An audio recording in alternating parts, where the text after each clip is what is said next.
अब देखिए प्रश्न क्रमांक 5वां क्या दिया हुआ है। निम्न समीकरण निकायों के लिए k का मान ज्ञात कीजिए जबकि समीकरण निकायों के अनंतः अनेक हल हो। ओके, तो हमें जो है समीकरण के लिए k का मान निकालना है जब समीकरण की क्या हो, उसका जो है अनंतः अनेक हल हो। ओके, तो देखिए यहाँ पास हमें समीकरण क्या दिया हुआ है। हमें जो है समीकरण 1 दिया हुआ है 2x प्लस 3y बराबर 7 और समीकरण 2 दिया हुआ है k minus 1x plus k plus 2y बराबर 3k। ओके, तो देखिए यहाँ पास a1 का मान क्या होगा, a1 का मान होगा 2, b1 का मान क्या होगा, तो b1 का मान होगा 3 और c1 का मान होगा 7।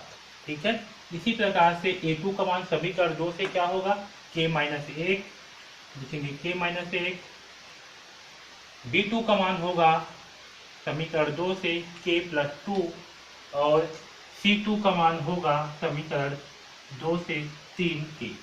ओके, क्योंकि यहाँ पास 3k है इसलिए क्या होगा, 3k होगा। ठीक है, अब देखिए अनंतः अनेक हल के लिए समीकरण निकाय का अनंतः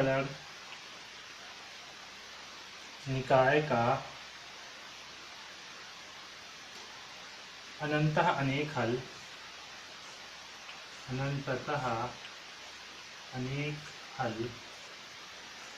के लिए, ठीक है, तो अनंततः अनेक हल के लिए क्या होता है, a1 बटे a2 बराबर b1 बटे b2 बराबर c1 बटे c2। ओके, तो इस समीकरण में जो है इन सारे मानों को रखते हैं। देखिए a1 का मान क्या है 2, तो 2 बटे a2 का मान क्या है k माइनस 1, देखिए माइनस 1, b1 का मान है 3, b2 का मान है k प्लस 2 और c1 का मान है 7, c2 का मान है 3k। ओके, अब देखिए इसे जो है आगे हल करते हैं। तो सबसे पहले मैं 2 बटे k माइनस 1 बराबर करता हूँ और 3 बटे k प्लस 2 इसे जो है पहले हल करता हूँ। ओके, तो इसे हल करेंगे तो क्या होगा, इसका जो है तिर्यक गुणा होगा, k प्लस 2 के साथ गुणा होगा 2 का और 3 के साथ में k माइनस 1 का गुणा होगा। तो चलिए इसे हल करते हैं। तो यहाँ होगा 2 इंटू k प्लस 2 बराबर होगा 3 इंटू k माइनस 1। ओके, अब इसे जो है आगे हल करते हैं। तो देखिए 2 इंटू के होगा 2k प्लस 2 इंटू 2 तो ये होगा 4, ठीक है, बराबर 3 इंटू के तो ये होगा 3k माइनस 3 इंटू 1 तो माइनस 3। अब देखिए जो k वाला है और जो बिना k वालों से पक्षांतर करते हैं, तो 2k को जो है इससे पक्षांतर करते हैं और माइनस 3 को इससे पक्षांतर करते हैं। तो यहाँ होगा 4 प्लस 3 बराबर 3k माइनस 2k। जब 2 की इससे पाएगा तो क्या हो जाएगा, माइनस में हो जाएगा। ओके, और 3 जो है माइनस 3 इससे पाएगा तो प्लस 3 हो जाएगा। तो यहाँ पास 4 प्लस 3 क्या होगा 7 और यह 3k में से 2k घटाएंगे तो हमें जो है k प्राप्त होगा, यानी कि k का मान कितना आएगा, 7 आएगा। ओके, ठीक है, इसे जो है समीकरण 1 मान लेते हैं। अब देखिए 3 बटे k प्लस 2 बराबर 7 बटे 3k। अब इसे जो है हल करते हैं। ओके, अब देखिए इसे हल करते हैं तो देखिए क्या होगा, 3k का गुणा होगा इस 3 के साथ में, तो 3 इंटू 3k बराबर 7 इंटू k प्लस 2। ओके, यहाँ होगा 3 की आई 9k बराबर 7 एकम 7k प्लस 7 दूनी 14। ओके होगा। अब जो है इस 7 को इस तरफ पक्षांतर करते हैं तो क्या होगा, 9k माइनस 7k और 9k में से 2k घटाएंगे तो प्राप्त होगा 2k बराबर 14 और यहाँ से जो है k का मान होगा 14 बटे 2, यानी कि k बराबर कितना आएगा, 7। ठीक है, तो यहाँ पास भी क्या हुआ, k का मान जो है हमें 7 प्राप्त हुआ। ओके, अब देखिए इसे मैं मिटा रहा हूँ ऊपर साइड को, इसे जो है समीकरण 2 मान लेते हैं। अब देखिए तीसरा जो है एक पार्ट और बच गया, उसे भी हल करते हैं। 2 बटे k माइनस 1, इसे मैं यहाँ पास हल कर देता हूँ, यहाँ जगह है काफी, है ना। तो क्या है, 2 बटे k माइनस 1 बराबर 7 बटे 3k। अब इसे हल करते हैं। तो देखिए यहाँ पास 3 के का गुणा किसके साथ होगा, 2 के साथ में होगा, और इस 7 के साथ गुणा होगा k माइनस 1 का। तो देखिए हमें क्या प्राप्त होगा, 3 दूनी 6, यहाँ पास आएगा 6 के बराबर 7 के माइनस क्या होगा, 7 एकम 7, तो -7। ओके, अब देखिए इसे आगे जो है इस 7 के जब पक्षांतर करेंगे तो क्या होगा, 6 के माइनस 7 के बराबर -7 प्राप्त होगा, और जब 6 के में से -7 के करेंगे तो हमें क्या प्राप्त होगा, -k बराबर -7, तो माइनस माइनस कैंसर, यानी k का मान क्या प्राप्त हुआ, 7। इसे जो है समीकरण 3 मान लेते हैं। ओके, अब मैं यहाँ पास थोड़ा सा मिटा रहा हूँ। तो देखिए समीकरण 1, 2 और 3, 1, 2 और 3 में क्या हुआ, हमें k का मान जो है 7 प्राप्त हुआ है। ओके, तो समीकरण 1, 2 व 3 पे k बराबर क्या होगा, 7 होगा। ठीक है, k बराबर 7। ठीक है, अतः अनंतः अनेक हल के लिए k का मान क्या होगा, 7 होगा।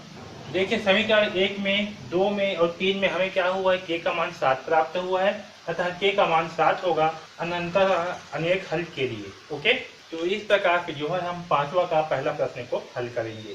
ओके, अब जो है पांचवा का दूसरा प्रश्न देखिए क्या दिया हुआ है, निम्न समीकरण निकायों के लिए k का मान ज्ञात करना है जबकि समीकरण निकायों के अनंतः अनेक हल प्राप्त हो। तो देखिए पहला समीकरण है kx प्लस 2y माइनस 4 बराबर 0। ओके, दूसरा समीकरण है 5x माइनस 3y प्लस 6 बराबर 0। तो यहाँ से a1 का मान क्या आएगा, k, a2 का मान आएगा 5, ओके, b1 का मान आएगा 2, b2 का मान आएगा -3, c1 का मान आएगा -4 और c2 का मान आएगा 6।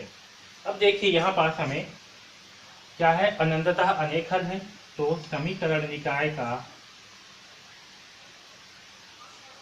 अनंततः, तो समीकरण निकाय का अनंततः अनेक हल के लिए समीकरण क्या होता है, a1 बटे a2 बराबर b1 बटे b2 बराबर c1 बटे c2। अब देखिए यहाँ पास a1 का मान क्या है k, a2 का मान क्या है 5, b1 का मान क्या है 2, b2 का मान क्या है -3, ये बराबर होगा c1 का मान क्या है -4 और c2 का मान कितना है 6। अब देखिए यहाँ पास क्या है, हमें जो है k का केवल एक ही मान है, इसलिए हमें जो है केवल एक ही समीकरण को हल करना होगा। इसके पहले वाले क्वेश्चन में क्या था, k का हमें 3 मान निकालने थे। ओके, यहाँ पर जो है k का हमें केवल एक मान निकालना है, तो हम किसी को भी हल कर सकते हैं। तो मैं जो है इन दोनों को देता हूँ, a1 बटे a2 और b1 बटे b2 को। ओके, तो देखिए यहाँ से क्या होगा, k बटे 5 बराबर 2 बटे -3 होगा। ओके, तो -3 का गुणा होगा k के साथ में, तो क्या होगा k इंटू -3 बराबर 2 इंटू 5, तो यहाँ पास होगा -3 के बराबर 5 दूनी 10। ओके, अब यहाँ पे -3 का पक्षांतर करने पर क्या होगा, k बराबर 10 बटे -3 और 10 बटे -3 का मान क्या होगा, तो k का मान होगा -10 बटे। ओके, माइनस चाहे अंश में हो चाहे हर में हो, इस पूरा का मान क्या होगा, आपका माइनस में होगा, तो k का मान होगा -10 बटे 3। ओके, अतः समीकरण निकाय के अनंतता अनेक हल के लिए k का मान क्या होगा, -10 बटे 3। ठीक है, तो k का मान क्या होगा, -10 बटे 3 होगा अनंततः अनेक हल के लिए। ओके, तो इस प्रकार से हम प्रश्न क्रमांक 5 का दूसरा प्रश्न को हल करेंगे। ओके, अब देखिए पांचवा का तीसरा प्रश्न है, निम्न समीकरण निकायों के लिए k का मान ज्ञात कीजिए जबकि समीकरण निकायों के अनंततः अनेक हल प्राप्त हो। ओके, तो यहाँ समीकरण 1 दिया हुआ है 3x प्लस ky बराबर 7 और समीकरण 2 है 2x माइनस 5y बराबर 1। ओके, यहाँ से a1 का मान क्या आएगा, तो 3 आएगा, a2 का मान आएगा समीकरण 2 से 2। ओके, b1 का मान जो है k होगा और b2 का मान होगा -5। ओके, इसी प्रकार से c1 का मान होगा 7, c2 का मान होगा 1। ठीक है, अब देखिए क्या दिया है हमें, समीकरण निकायों के अनंततः अनेक हल प्राप्त हो। तो देखिए समीकरण निकाय के अनंततः अनेक हल के लिए समीकरण क्या होगा, a1 बटे a2 बराबर b1 बटे b2 बराबर c1 बटे c2। ओके, a1 बटे a2, a1 का मान क्या है 3, a2 का मान क्या है 2 बराबर b1 का मान क्या है k, b2 का मान क्या है -5। ओके, बराबर c1 का मान क्या है 7 और c2 का मान क्या है 1। तो देखिए हमें जो है केवल k का एक ही मान निकालना है, इसलिए हम केवल एक बार ही हल करेंगे। तो मैं जो है B1/B2 और C1/C2 इन दोनों को लेता हूँ और इसे हल करते हैं। ओके, तो देखिए k/-5 बराबर 7/1। ओके, अब इसे हल करते हैं तो k के साथ में 1 का गुणा होगा, तो k × 1 बराबर 7 × -5। अब देखिए यहाँ पास क्या हो रहा है, यहाँ k है, k बराबर कितना होगा, 7×5 = 35 -35। ओके, अब देखिए यहाँ पास k का मान क्या हुआ, k का मान जो है -35 आ रहा है। लेकिन अगर हम इन दोनों को एक साथ लेंगे, इसे A1/A2 और B1/B2 को, ठीक है, तो देखिए क्या होगा, 3/2 बराबर k/-5 है। इसे हल करने पर क्या होगा, 3×5 3 × -5 होगा बराबर 2 × k, और यहाँ से जो है हमें 5 × 15 यानी कि -15 बराबर 2 × k यानी कि 2k प्राप्त होगा। यहाँ से 2 के जब पक्षांतर करने पर k का मान कितना आएगा, -15/2। ओके, तो यहाँ पर देखिए, यहाँ पर k का मान एक तो -35 आया है और दूसरा k का मान, तो यहाँ पर देखिए k का क्या हो रहा है, k का मान एक तो -35 आ रहा है और दूसरा k का मान -15/2 आ रहा है। ठीक है, तो चूंकि k का मान जो है अलग अलग प्राप्त हो रहा है, इसलिए क्या होगा, k का कोई भी मान नहीं होगा। आया समझ में, इसलिए क्या होगा, k का जो है कोई भी मान प्राप्त नहीं होगा। ठीक है, इसे ध्यान रखना, अगर k का मान जो है अलग अलग आएगा तो क्या होगा, k का मान कोई भी नहीं होगा। ठीक है, इस प्रकार से प्रश्न क्रमांक 5 के तीसरा प्रश्न को हल करेंगे। यहाँ पर जो है k का कोई भी मान प्राप्त हमें नहीं होगा। ओके, अब देखिए 5वां का चौथा प्रश्न क्या दिया हुआ है, निम्न समीकरण के निकायों के लिए k का मान ज्ञात कीजिए जबकि समीकरण निकाय के अनंतः अनेक हल प्राप्त होंगे। ओके, देखिए यहाँ पर समीकरण 1 क्या दिया हुआ है, समीकरण 1 है 4x - 6y = k। समीकरण 2 क्या दिया हुआ है, 2x - 3y = 12। ओके, यहाँ से a1 का मान कितना आएगा, 4, a2 का मान समीकरण 2 से 2 आएगा, b1 का मान आएगा -6 और b2 का मान होगा -3, c1 का मान होगा k, c2 का मान होगा 12। ओके, अब देखिए क्या है, समीकरण निकाय के अनंततः अनेक हल, तो समीकरण निकाय के अनंततः अनेक हल के लिए